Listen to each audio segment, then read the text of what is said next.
ನಿಜಕ್ಕೂ ಯಾರವರೆಲ್ಲ? ಜಾತಿ ಇಲ್ಲ, ಮತ ಇಲ್ಲ, ಭಯ ಇಲ್ಲವೇ ಇಲ್ಲ.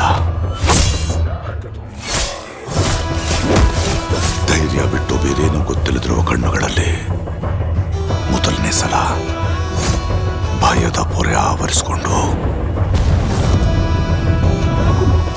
ಯಾರು ಮಾಡಿದಿದ್ದಲ್ಲ? ತುಂಬಾ ದೊಡ್ಡ ಕತೆ ಸ್ವಾಮಿ. ರಕ್ತದಿಂದ ಸಮುದ್ರವೇ ಕೆಂಪಾದ ಕತೆ, ನಮ್ಮ ದೇವರನ ಕತೆ.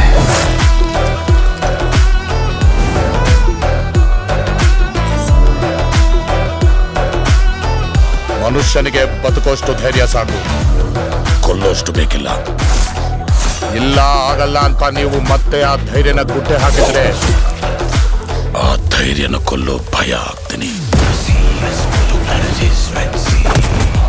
ನೀನಿರೋ ತನಕನು ಈ ಬೆಟ್ಟದಲ್ಲಿ ನಿನ್ನ ಮಾತೆ ದೇವರನ್ನ ಸಾಯಿಸಬೇಕು ಅಂದ್ರೆ ಸರಿಯಾದ ಸಮಯ ಮಾತ್ರ ಅಲ್ಲ, ಸರಿಯಾದ ಆಯುಧ ಕೂಡ ಸಿಗಬೇಕು.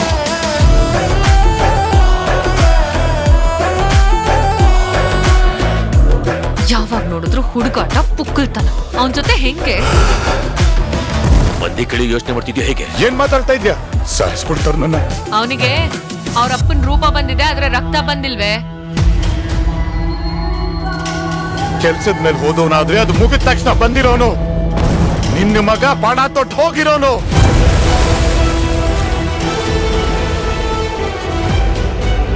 ದೇವರ ಸಮುದ್ರಕ್ಕೆ ಹೋಗಿ 2 ವರ್ಷ ಕಳೆದು ಹೋಯ್ತು.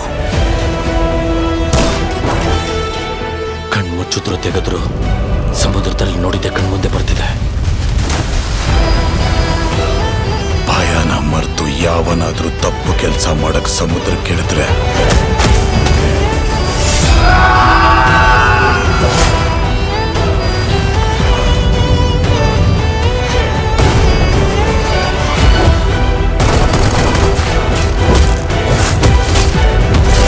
ಇವತ್ತಿಂದ ನಿಮ್ಗೆ ಕಾಣಿಸ್ದೇ ಇರೋ ಭಯ ಆಗ್ತಾ ಇದ್ದೀನಿ.